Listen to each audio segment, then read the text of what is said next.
Hello, judges. My name is Neil Padu. I'm currently a student at Parish Episcopal School in Dallas, Texas, and here is my 2025 stock pitch for PayPal. So, first off, a little bit of a company overview.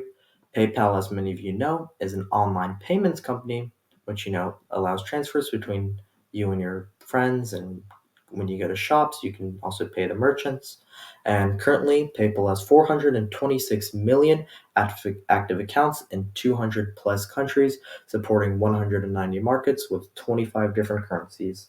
And also, they are the current market leader with 60% of the online payment market, um, and their market share, with a strong international market share, dominating markets in the UK, Germany, and even a little bit in China. In terms of future growth, they they added a new CEO, Alex Chris, in 2023, replacing Dan Schulman, and they are focusing on efficiency and expansion. So they're implementing new technologies, and becoming new cost structures in order to grow their company. And I'll talk more about that in a little bit. So here's something about their competitive positioning. They're currently the market leader, um, in the online payment industry, and they have 426 million active users, and they dominate in the global markets. So they are incredibly strong globally and inside the US. Um, so they do have, huge revenue, having about 57% of the revenue from the US and 43% from international. And then also, their strength is the more people who have PayPal will lead to, more people wanting to use PayPal, since it obviously is a money transferring app between people. One of their weaknesses is their high fees, their inability to their ability to kind of fall behind in technology. So they do have higher charges of 3.49%, and which is, cheaper costs are obviously more appealing to users, which their competitors do have cheaper costs.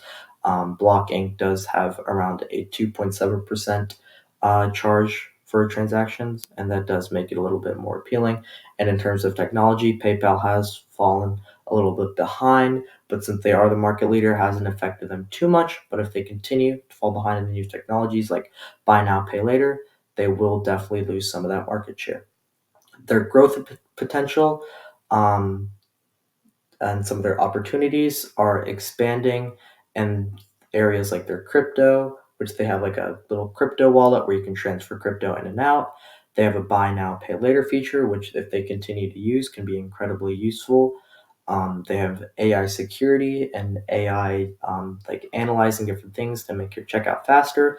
And if they, kind of work well on these things, it will lead to their growth. And they just need to take these opportunities. And in terms of competitive threats, they're facing strong rivals like Google and Apple Pay, and also like that. So they just need to continue to develop technology, become more cost effective, and that will, help their growth grow and make them a really strong company.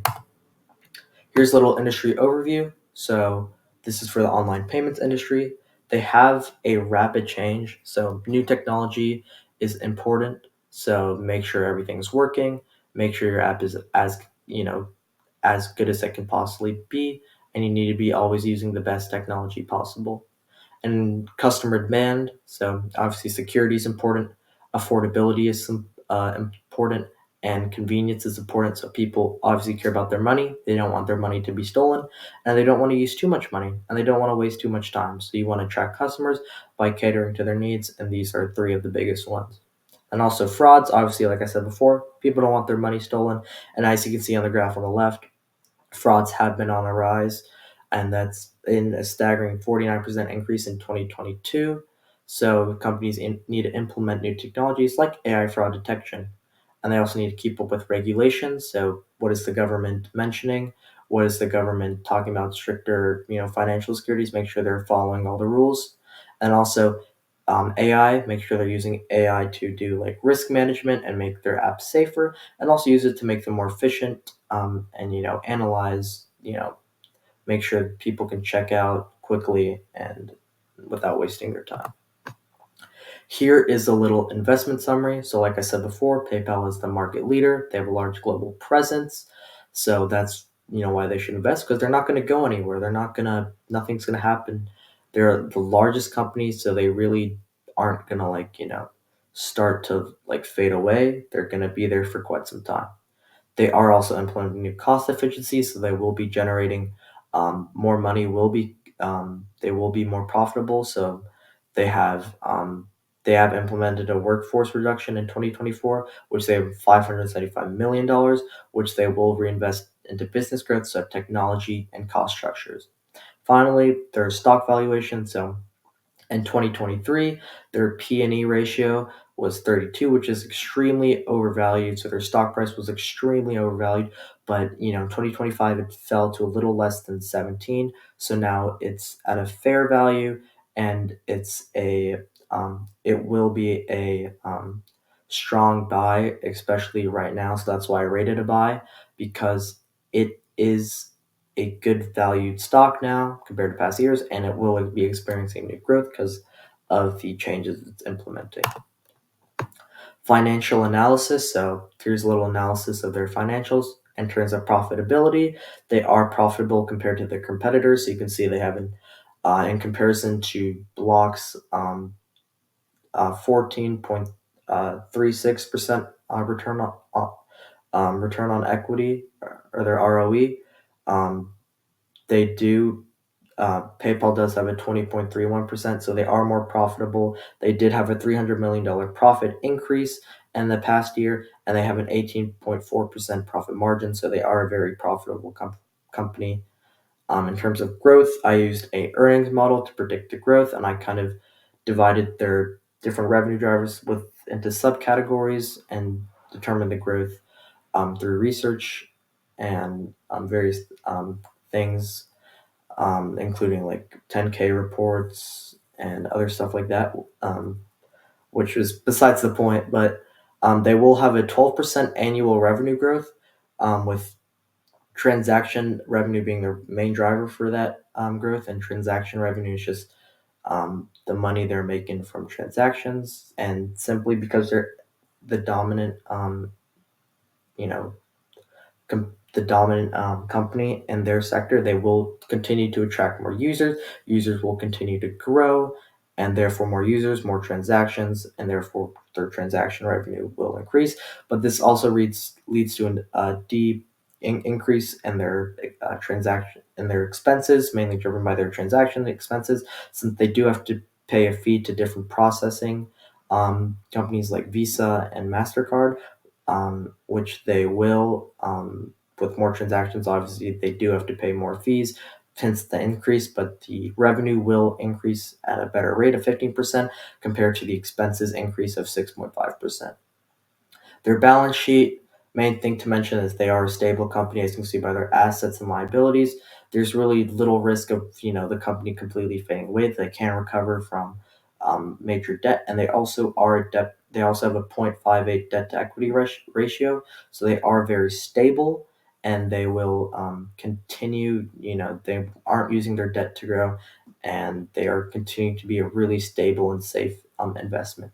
In terms of valuation, my target price was $182, which was justified through a 63% revenue growth from 2025 to 2029.